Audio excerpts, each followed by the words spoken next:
Yeah. All right. Well, anyway, hello everyone. Hi. It's this is honorable mentions, right? This is honorable mentions. All right, cool. It's the honorable mentions of the 2021. Yeah, there are a lot of good albums this year. There were a lot of good albums this year. Thank you. You're welcome. And these were some of them. Yes. There are too many to choose all of them. So, Joe, what was your first honorable mention of 2021? My first honorable mention for 2021 is the album Gami Gang by Origami Angel. I know you really did not like this record. No, this record kind of sucked. I love this album. It's a really fun, very positive Midwest emo record. It's so just like casually listenable and so easy to just like pick up at any time and just fun. It feels like they have a really positive outlook on life. I think they do a really good job of dealing with like more serious themes throughout, but still like keeping like a very positive sound and outlook on things. And I also feel like they do a good job of bringing in like some other sounds and styles. I feel like there's a bit of post-hardcore in here. There's like breakdowns at points, I guess. But it's just a really fun record. I'd recommend it. Go listen to it. One of my honorable mentions of 2021 was this album by _________. The Heart Pumps Kool-Aid. They'll definitely be able to look that up. So yeah, this is a collaborative project between two artists, More Ease and Seth Graham. It's kind of an exploration into this up and coming style of like ambient emo, with a lot of electronic in there. Full honesty, I only found this album out because it heavily samples a Recovery Girl song. But like the way the album uses that sample in context, I think is very interesting. I love albums recontextualize samples and stuff like that. I think it does a great job of doing that, and also just like exploring a lot of different sounds. It's very like vibey, if that makes sense. I mean, because it's ambient-esque. The vibes. It's the vibes. It's a lot of sad vibes, really, and like dealing with like losing someone close to you, whether that be through like a death or just like the end of like a relationship, stuff like that. Very, very like interesting record. Pretty unknown, so I would definitely like check it out if any of that sounds interesting to you. My next honorable mention is Friends That Break Your Heart by James Blake. James Blake, he put out this record, and I have to say, I think it's probably his best record, honestly. I feel like it's been kind of underrated by a lot of people in comparison to some of his previous work, like, say, Overgrown. Yeah, this record, I just think he does such a good job with this really luscious, like, absorbing atmospheric production that he's kind of been, like, perfecting in a way over the years. I don't know how to describe it, but all of, like, the bass and synths on this record, they just sound so textured and detailed. It's really wonderful. I'd recommend checking it out. It's good.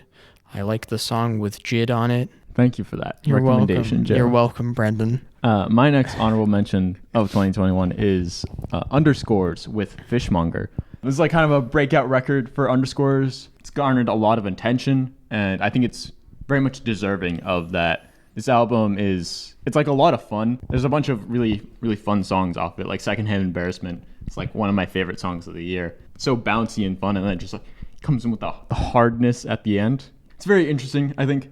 I think there's definitely some shortcomings to this record, but I see a lot of potential in Underscores, and I hope that Underscores continues to explore different music in the future, continue to work with Six Impala. I love Six Impala as well. And yeah, also just like a huge improvement over like previous work as well, I think. My next honorable mention. Your next honorable mention. For the year 2021. That's the year.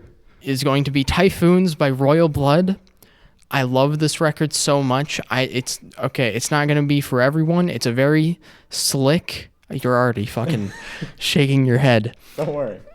It's a really slick, catchy, like pop rock record, and I love it so much. The combination of this sort of aggressive and like fuzzy bass throughout all these songs, combined with the just gorgeous and like very sweet and soft synths that they introduce throughout all of the tracks. It's so good. They just made their best record yet, and I love it so much. I swear to God, every track on this album just has like a hook or like a bass riff or something that just sticks in your head for days afterwards, and it's really fantastic. So go check it out. So my next honorable mention is going to be DOKU-EN-KAI by Toe. This is a live album that Toe released this year, and it's like one of my favorite Toe albums. It's not making the top 25 albums list, but it's a live album, so not really the same vein as a lot of other records there.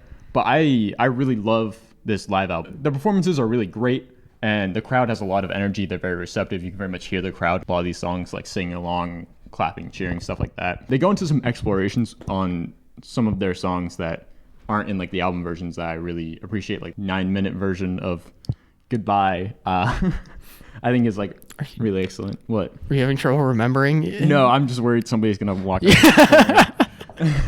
Just like a great collection of live tracks, and yeah, really, really fun. I mean, it's Toe, so it's like super chill, like Japanese math rock, post rock, that kind of blend. Yeah, I'd say like check it out. It's a lot of fun. My next honorable mention is the album Holoceno from Papangu. They're a Brazilian rock band, they're a Brazilian metal band, and I have no fucking clue how to pronounce either of those. So I'm sorry. If there's one album that I can like recommend to people this year, like this is probably it.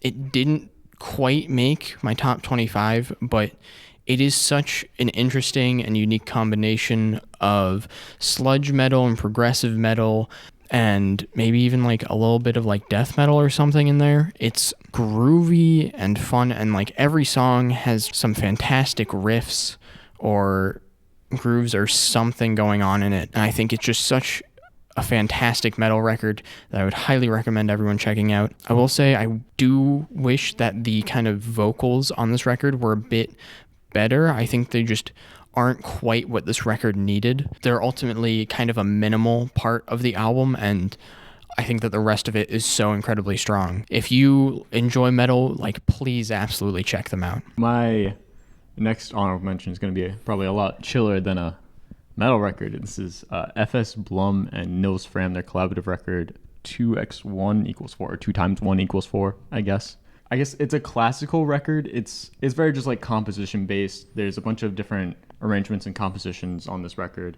It makes for a lot of very like interesting, very chill tracks. Pretty much all of them are really, really solid. Again, this one just like barely didn't make my list this year. Of like a very enjoyable listen, and also a record that like grew on me over the year, just for how excellent a lot of the songs are, a lot of the compositions are. So would highly recommend checking out.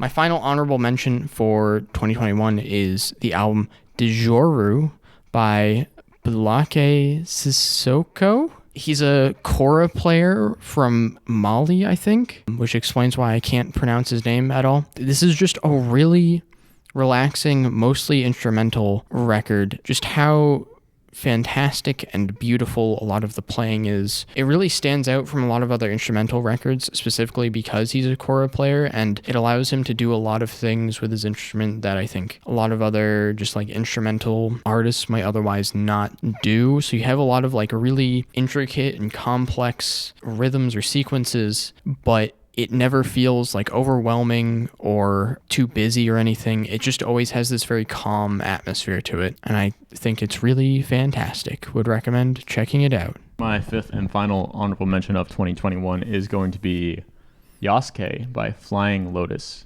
This is a soundtrack album for an anime series, and it's like honestly a pretty solid collection of tracks. I like the vast majority of the songs off this album. I would say it's like pretty far from like Flying Lotus's best work, however, but it's still like a very, very solid output. I would recommend checking it out. It's pretty cool. I haven't seen the series it's attached to, so I don't really know how the songs work in context, but I imagine it's pretty cool too. So yeah, Flying Lotus, Yasuke.